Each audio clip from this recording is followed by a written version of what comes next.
지역 언론의 이슈를 살펴보고 있습니다. 지역 간부 언론, 직간론 토크 시간입니다. 저는 소영선이고요. 옆에는 문정진 기자 나와 있습니다. 안녕하세요. 안녕하세요. 오늘 직간론 들어가기 전에 지난주 AS를 좀 한번 해볼까요? 어떻게 민원했었잖아요. 코로나. 오늘 보니까 누적 확진자가 1000만을 넘어섰다라고 하는데, 그럼 이제 전체 인구의 한 20% 정도는 한번 감염이 됐었다는 얘기잖아요. 그쵸. 5명 중에 1명. 네. 그러면 이제 다른 나라 사례를 봤을 때 보통 그 정도 수준에서 이제 정점을 유지하고 이제 떨어지는 추세로 간다. 뭐 이런 얘기가 있는데, 문정진 기자도 그 역할을 한번 했잖아요. 그쵸. 네. 그리고 생활지원금 이 부분에 대해서 지난주에 짚었었단 말이에요. 격리 통지서가 날짜가 어떤 사람은 6일 나온다, 어떤 사람은 7일 나온다 해서 저희가 그걸 갖고 짚었잖아요. 네. 근데 화성시 보건소에서 그다음부터 좀 일 처리를 잘하더라고요. 들었나? 그런 것 같아요. 제대로 수정해서 네. 지난주 금요일에 보내줬어요. 방송을 본 것 같아요. 원칙을 그러니까 기준을 알려줘야지. 그러니까 기준대로 나왔어요. 그래서 저랑 제 딸은 그 7일 기준으로 나왔고요. 네. 왜냐하면 검사 받은 날 바로 이제 확진 통보를 받았기 때문에. 근데 저희 남편 같은 경우는 검사 받고 그 다음 날 확진 통보를 받았거든요. 그랬더니 원래대로 원칙대로 6일로 나오더라고요. 예, 저희 보람이 있네요, 왠지. 왠지 뭔가 해냈다는 그런 느낌도 좀 들고. 근데 화성시에서는 통했습니다. 지금 이제 뭐 거의 이 1000만이 넘었다고 하니까 생활지원금 신청하실 분들도 많이 계실 것 같아서 다시 한번 짚어드렸습니다. 그 격리 기간은 검체 채취일로부터 일주일이고요. 생활지원금을 신청하기 위한 격리 통지서의 격리 기간은 확진을 받은 날로부터 해제 시점까지다. 그래서 보통은 하루 정도가 빠진다. 예, 요 정도 알고 계시면 될 것 같습니다. 자, 그러면 오늘 직간론 내용은 무엇인가요?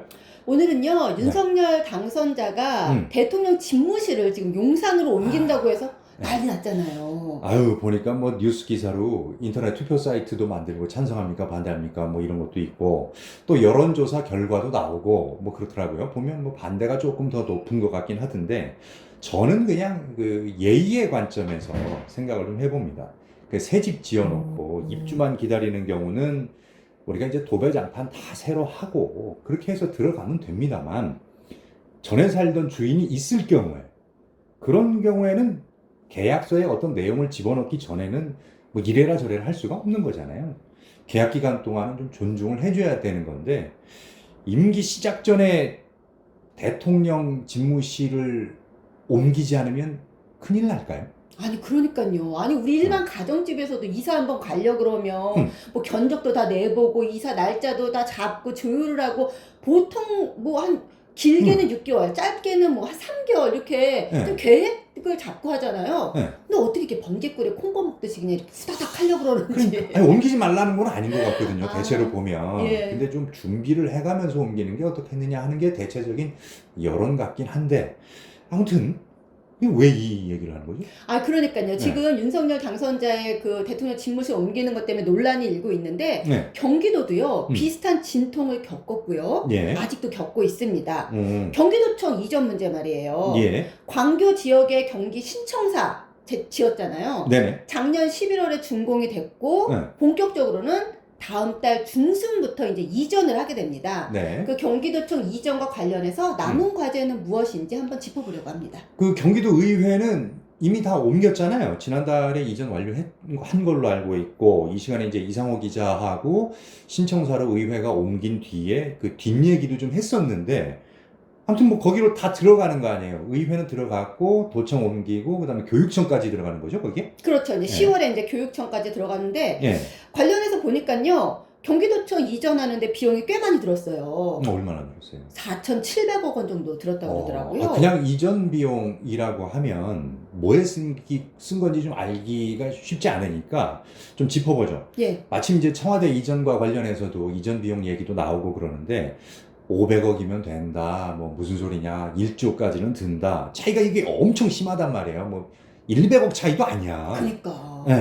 이 광교 신청사 비용은 뭐 어떻게 계산이 된 겁니까? 예, 보니까요, 부지 매입비가 한 1,400억 원 정도 들었고요. 네. 그다음에 이제 광교 신청사 짓는데 설계비가 한 130억 원 정도. 네. 그다음에 이제 실제 짓는 공사비가 한 2,700억 원 정도에서 총 4,700억 원이 넘게 들었다. 이런 얘기가 나오고 있고요. 네. 실제로 이사 비용만 해도 이게 비용이 꽤 되더라고요. 얼마나? 경기도랑 경기도의회 두 기관이 이사하는 데만 순수 비용이 뭐 18억 원? 이 이사 정도. 비용만? 예. 아파트 한 채 사겠는데? 아, 그니까요. 들었다고 하고요. 예. 뭐 이사 규모도 엄청납니다. 물품만 해도요, 5톤 트럭 520대가 넘게 든다고 해요. 그러니까 경기도청만 해도 이사하는 비용만 18억이면 그니까요. 청와대도 만만치 않은 것 같긴 한데 그 수치가 살짝 다른 보도도 있기는 합니다. 그 매일경제에서 제가 이제 근래에 좀 본 것 같은데 비슷비슷합니다만 광교 신청사 사업비로 4,670억 원. 그러니까 세부적으로는 뭐 건축 설계비가 4,037억, 토지비가 이제 633억 정도 들었다라고 하더라고요. 그러니까 일단 참고하시고요. 아무튼 이제 수치는 살짝 달라도 경기도 같은 경우는 다 이게 땅 사고 설계하고 공사한 비용이 뭐 거의 뭐 4천억이 넘어요. 그쵸. 예. 근데 대통령 집무실 이전의 경우는 있던 건물에 들어가는 거니까 뭐땅 사고 설계하고 이런 거는 좀 적으려나요? 근데 기존 국방부에 있던 일부는 또 옮겨야 될 거 아닙니까? 그 비용은 또 뭐 추계를 안 했다 다른 이런 얘기가 곳으로? 나오더라고요. 그러니까 그러면 또 그 건물 지어야 될 거 아니에요? 그러니까 1조 가까이는 안 들어도 500원 넘는 거는 확실하잖아요. 그러니까 아무튼 이 6월 1일 지방선거도 있고 하니까 그 전에 이제 이전을 마무리하고 새로운 광교 시대를 열겠다. 뭐 경기도청도 이제 그런 의지를 갖고 있는 것 같은데 여기에서 무슨 문제가 있는 겁니까? 네. 3월 18일자 경기신문을 한번 보면은요. 예. 기존에 있었던 그 청사 건물 있잖아요. 남겨진 그 경기도청 건물. 그 건물의 활용 방안을 두고 도와 도의회가 갈등을 빚는 부분이 있어서 논란입니다. 예. 이게 이제 합의점이 이루어지지 않는 부분이 있는데요. 예. 그런 문제가 뭐냐? 기존 청사의 활용 방안이 이게 늦춰지면서 지연될 가능성이 큰 거죠. 그러니까 옮기는 건 사실 문제가 없는데 이제 남겨질 이 빈 공간을 어떻게 활용을 할 것이냐. 이게 이제 문제라는 거죠. 그러니까 팔달산에 있는 기존 경기도청사를 이제 현재도 있긴 합니다만 얘기를 하는 건데 거기는 제가 들은 바로는 원래 경기도 소속 17개 이제 센터가 차례로 입주할 계획이다 뭐 이렇게 들은 것 같거든요. 뭐 기록원도 들어갈 거고 또 통합 데이터 센터도 만든다라고 하던데 그게 뭐 어떻게 되는 거예요? 보면은요, 예. 경기도청 건물도 여러 가지 이렇게 동이 있어요. 네. 근데 지금 논란이 되고 있는 그 동 활용 문제는 신관이랑 네.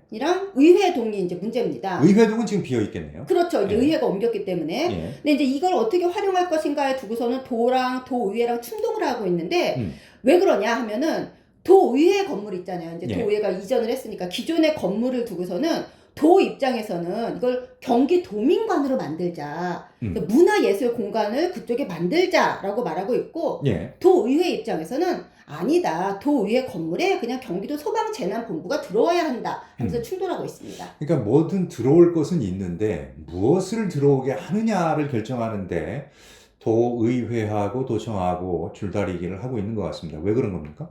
보면은요, 도 입장에서는 네. 이제 경기도청이 전체 광교로 이전하고 나면은 거기 기존에 좀 이렇게 왁자지껄했던 분위기가 좀 가라앉고 예. 지역이 좀 슬럼화된다라는 우려가 있어요. 예. 그래서 경기도민관으로 만들어서 지역 공동화 현상을 막자, 사람들 좀 불러보자 이런 입장인 거고요. 예. 반면에 도의회 입장에서는 그 경기도민관으로 활용하면은 실제적으로 수원이랑 지역 인근 도민들밖에 이용을 못 하는데 그러지 말고 네. 전체 도민을 위해서 네. 경기도 소방재난본부를 드리자라는 입장이죠. 소방재난본부는 도 전체 업무를 관할하니까 거기 와갖고 하면 좀 상징성이 있는 거 아니냐.